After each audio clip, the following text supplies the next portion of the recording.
You ask Tiger to calculate. This deals with linear inequalities with one unknown. The final result is m smaller than 2. Let's solve it step by step.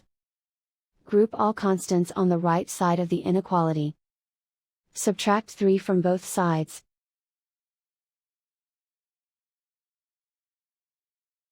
Simplify the arithmetic.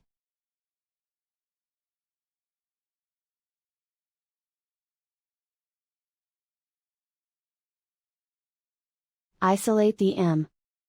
Divide both sides by -6. Whenever you multiply or divide by a negative, reverse the inequality sign.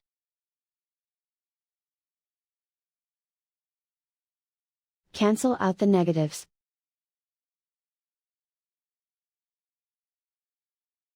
Simplify the fraction.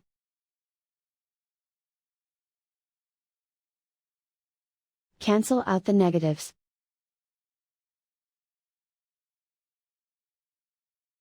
Find the greatest common factor of the numerator and denominator.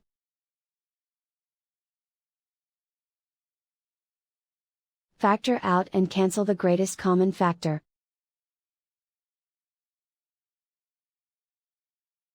Plot the solution on a coordinate grid. And so the final result is m smaller than 2.